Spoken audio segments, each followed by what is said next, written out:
Buen día compañeros. Hoy les explicaré qué es y cómo funcionan los efectos del calor sobre el organismo. Bueno, antes de saber qué es y qué efectos tiene el calor en un organismo, hay que reconocer el nombre de este fenómeno, el cual es llamado termorregulación. Así que, ¿qué es la termorregulación? La termorregulación o regulación de la temperatura es la capacidad que tiene un organismo biológico para modificar su temperatura dentro de ciertos límites, incluso cuando la temperatura circundante es muy diferente. El término se utiliza para describir los procesos que mantienen el equilibrio entre ganancia y pérdida de calor. Si se añade o quita una determinada cantidad de calor a un objeto, su temperatura aumenta o disminuye, respectivamente en una cantidad que depende de su capacidad calorífica específica con un ambiente. Termorregulación en el ser humano. El ser humano es un organismo hemiotermo o endotermo, lo cual implica que a pesar de grandes variaciones en la temperatura ambiental, la producción de calor interna equilibra la pérdida de calor, dando como resultado una temperatura corporal estable. Este equilibrio se conoce como balance calórico o flujo calórico. Su control es efectuado eficazmente a través de la modulación del comportamiento, como por ejemplo cambio de ropa, y en mecanismos fisiológicos como por ejemplo la sudoración. ¿Cómo se transfiere el calor? Hay dos mecanismos de intercambio de calor entre el cuerpo de un animal, incluido el humano, y el ambiente: pérdida evaporativa de calor e intercambio de calor no evaporativo.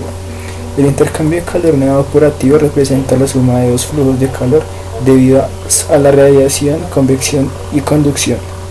Como el calor fluye a favor del gradiente de temperatura, el calor del cuerpo se disipa al ambiente siempre que el ambiente esté más frío que el cuerpo.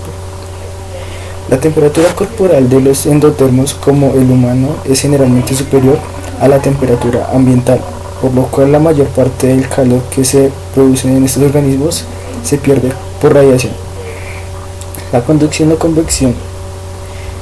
Cuando la temperatura ambiental es superior a la corporal, la evaporación es la única forma de pérdida de calor, constituyéndose en un mecanismo esencial para el mantenimiento de la homeotermia. Es importante tener en cuenta que la efectividad relativa de estas rutas de intercambio de calor depende de las condiciones ambientales. Producción de calor. En términos generales, el gasto energético puede ser subdividido en dos categorías de termogénesis: termogénesis obligatoria y termogénesis facultativa. Los procesos termogénicos obligatorios son esenciales para la vida de todas las células del cuerpo, incluyendo los procesos que mantienen la temperatura del cuerpo constante y normal. El mayor componente de la termogénesis obligatoria es provisto por la tasa metabólica basal. También se considera un proceso termogénico obligatorio a la termogénesis inducida por el alimento y que deriva de la digestión, absorción y metabolismo de los nutrientes dietarios. Bueno compañeros, esta es toda la exposición, espero que les haya gustado. Muchas gracias, hasta luego.